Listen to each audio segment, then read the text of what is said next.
এই নীলাকাশ সবুজ পৃথিবী সবই তোমার দান। এই নীলাকাশ সবুজ পৃথিবী সবই তোমার দান। গাছে গাছালি পাক পাকালি, গাছে গাছালি পাক পাকালি, গাই যে তোমার গান। এই নীলাকাশ সবুজ পৃথিবী সবই তোমার দান। লা ইলাহা ইল্লাল্লাহ, লা ইলাহা ইল্লাল্লাহ। ভাইরা আমার, আমি যেই কথা বলতে যাচ্ছিলাম, আল্লাহ পাক রব্বুল আলামিন এই আয়াতের মধ্যে বলেন, ওরে মুমিন, ইয়া আইয়ুহাল্লাযীনা আমানুত্তাকুল্লাহ হাক্কা তুকাতিহি ওয়া লা তামুতুন্না ইল্লা ওয়া আনতুম মুসলিমুন। আল্লাহ পাক রব্বুল আলামিন বলেন, ইয়া আইয়ুহাল্লাযীনা আমানুত্তাকুল্লাহ,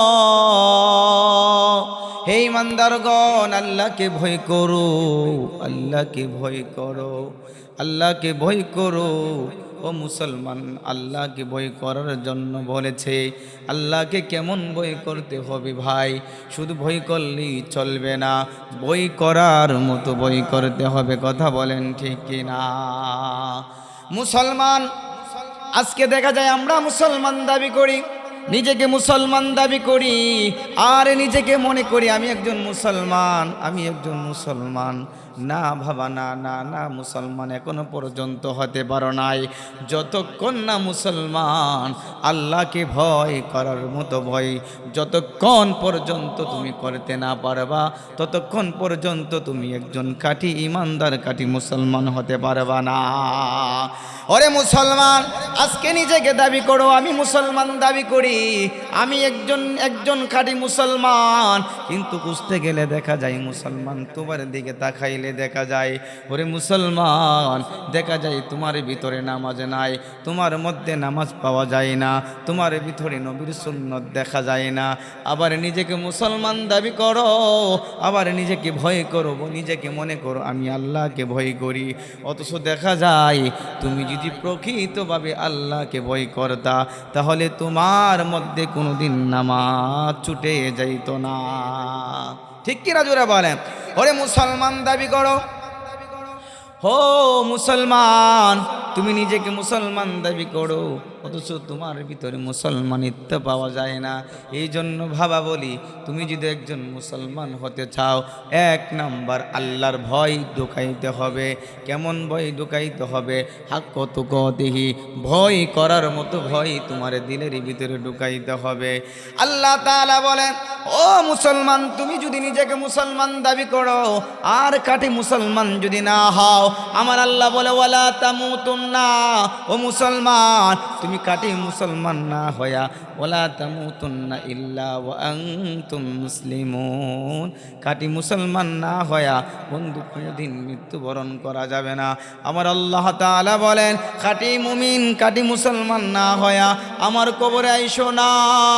কেন বান্দা জানো? কবরটা হচ্ছে একটা অন্ধকারের ঘর। কবর হচ্ছে আল্লাহর রাসূল বলেন একটা সাপ বিচ্ছুর ঘর। যেই কবর তোমাকে আমাকে ডাকে, সাবধান সাবধান, ওই ঘর এমন একটা ঘর যেই ঘরে আলো নাই, যেই ঘরে বাতি নাই, যেই ঘরে বন্ধু বান্ধব নাই, যেই ঘরে মা নাই, যেই ঘরে বাবা নাই, যেই ঘরে কেউ নাই নাই নাই, কিছুই নাই। ঠিক কিনা জোরে বলেন? কিছুই নাই রে ভাই, ওই ঘরে কেউই নাই, কেউই নাই, কেউই নাই। বন্ধু রে, দুনিয়াতে থাকতে গেলে বন্ধু পাওয়া যায়, মা পাওয়া যায়, ভাই পাওয়া যায়, দুনিয়াতে আত্মীয় স্বজন পাওয়া যায়, গড়ে থাকলে আলো দেখা যায়, বাতি দেখা যায়, কিন্তু এমন একটা ঘর যেই ঘরের মধ্যে বাতি পর্যন্ত নাই। এই জন্য আমার আল্লাহ বলেন ওয়ালা তামুতুন্না, বন্ধু তুমি মৃত্যুবরণ করো না, ওয়ালা তামুতুন্না ইল্লা ওয়া আনতুম মুসলিমুন। খাঁটি মুসলমান না হইয়া বন্ধু তুমি মরিও না, মরিও না, মরিও না। ওরে ভাই আমার আল্লাহ বলেন খাঁটি মুমিন না হইয়া, খাঁটি মুসলমান না হইয়া মৃত্যুবরণ করার জন্য বলেন। এখন বলেন আমরা কি মরব কি মরব না? অবশ্যই মারা যেতে হবে, অবশ্যই মৃত্যুবরণ করতে হবে। আল্লাহ বলেন বান্দা তোমাকে মরতেই হবে, তবে সাবধান একজন মুমিন হইয়া ওই কবরে আইসো। আল্লাহ রাসূল বলেন আল কবরু রাউজাতুম মিন রিয়াদিল জান্নাহ। বান্দা তুমি যদি একজন মুমিন হতে পারো, তুমি যদি একজন খাঁটি মুসলমান হতে পারো, আল্লাহর রাসূল বলেন ওই কবরটা হবে একটা জান্নাতের বাগান। ওরে বান্দা একজন খাঁটি মুমিন যদি হতে পারি, আমরা যদি খাঁটি মুসলমান হতে পারি, আমার রাসূল বলেন, আমার নবী বলেন ওই কবরটা হবে একটা জান্নাতের বাগান। ওই জান্নাতের বাগানে আমরা কে কে যেতে রাজি আছি? দুইটা হাত তুলে মালিককে দেখান। ওরে ভাই আমরা যদি খাঁটি মুসলমান হতে পারি, আমরা যদি খাঁটি ইমানদার হতে পারি, আল্লাহর কসম করে বলি কোন নাস্তিক আমার নবীর বিরুদ্ধে কথা বলার সাহস পাবে না। ও ভাই একজন যদি খাঁটি মুমিন হতে পারি, একজন যদি খাঁটি ইমানদার হতে পারি, কোনো বেঈমান আমার নবীর বিরুদ্ধে, কোরআনের বিরুদ্ধে, উলামায়ে কেরামের বিরুদ্ধে কথা বলার সাহস পাবে না। কথা বলেন ঠিক কিনা? আজকে দেখা যায় বিভিন্ন জায়গায় নাস্তিকেরা আমার নবীর বিরুদ্ধে কথা বলে, নাস্তিকেরা আমার কোরআনের বিরুদ্ধে কথা বলে, উলামায়ে কেরামের বিরুদ্ধে কথা বলে। আল্লাহর কসম করে বলি সমস্ত মুসলিম জাতি যদি ঐক্যবদ্ধ হয়ে দাঁড়িয়ে যায়, আল্লাহর কসম করে বলি উলামায়ে কেরামের বিরুদ্ধে কথা বলার সাহস পাবে না। কথা বলেন ঠিক কিনা? এই জন্য ভাই আমরা মুসলমান যদি খাঁটি মুসলমান হতে পারি, খাঁটি ইমানদার হতে পারি, তাহলে কোনো নাস্তিক আমার নবীর বিরুদ্ধে, কোরআনের বিরুদ্ধে কথা বলার সাহস পাবে না। কথা বলেন ঠিক কিনা? কেউই সাহস পাবে না যদি আমরা খাঁটি মুসলমান হতে পারি। এই জন্য আল্লাহ তাআলা বলেন বান্দা তুমি একজন খাঁটি মুসলমান না হইয়া মৃত্যুবরণ করিও না। এই জন্য আল্লাহ তাআলা বলে ইমানদারগণ আল্লাহকে ভয় করার মতো ভয় করো। এখানে ইমানদারকে আল্লাহ ডেকে ডেকে এই জন্য বলেন, কারণ আজকে আমরা অনেকে ইমান এনেছি, ইমানদার দাবি করি, কালিমা পড়েছি লা ইলাহা ইল্লাল্লাহু মুহাম্মাদুর রাসূলুল্লাহ।